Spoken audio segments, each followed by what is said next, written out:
Thank you, Madam Speaker. Madam Speaker and members, reapportionment changed about 60% of my old House District 39.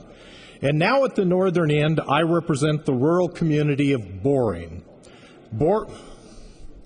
Boring was named after a founding family, the Boring family, who immigrated west following the Civil War. Boring was a timber town throughout much of the 20th century, and a now defunct railroad operated a rail line from near what is now OMSI in Portland via Gresham to Boring. Now in the 21st century, the line is gone. The local governments have purchased much of the line for a long-distance bicycle walking trail, the Springwater Corridor, which extends through Boring and actually on to Estacada. Boring is also home of the campus of Guide Dogs for the Blind, the oldest training program on the U.S. West Coast. And since the 60s, I've driven through Boring, I guess hundreds of times, on my way to Sandy, Mount Hood, and Bend, and all kinds of places. And like most of us, I've chuckled a bit at the name. Suddenly, I ended up representing Boring, and to my surprise, Boring is not so boring. While the greater area is a whopping 8,000 folks, Boring is a handful of gas stations, bars, restaurants, a few shops, and some wonderful Oregonians. And they've been working on community spirit and a bit on their economy. Yes, you ought to come out to the famous strawberry waffle breakfast in June. It's a lot of fun and good taste and raises a little money. These folks are working in many ways to support their community. About a year ago, Steve Bates, who I introduced earlier, the unofficial mayor of Boring, received an email from Emma.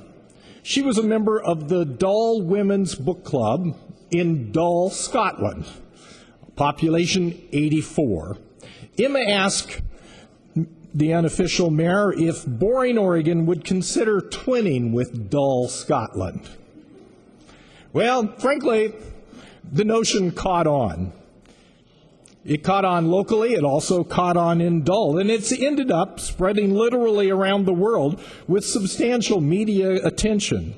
However, there is quite a controversy that we hope to settle right here today, because you see, Scotland argues that this bond for the ages is dull and boring. But we in Oregon know the English alphabet, and we realize it should be boring and dull, a pair for the ages.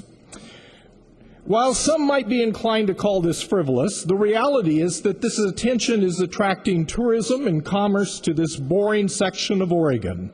There is this serious side as well. This pairing of boring and dull is forging a deeper spirit of community, and we have things like shirts, hats, and mugs are literally being sold around the country from local vendors. And Boring is currently scheduling a Boring to Dull tour to Scotland, facilitated by a Boring travel agent. And the Boring Foundation is raffling a trip to Dull, Scotland, to raise money towards a long hoped for project and needed project, the Boring Community and Senior Center.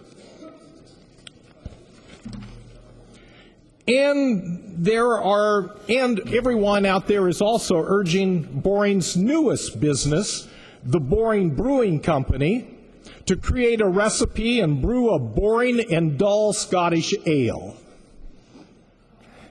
Plans are underway also for a big Boring and Dull community festival in Boring Park. So I ask you to join with me in Boring in making August 9th a Boring and Dull Day throughout the state of Oregon. While this is a long way from adding a new Nike, this excitement and a few new jobs are a lot of hullabaloo for Boring.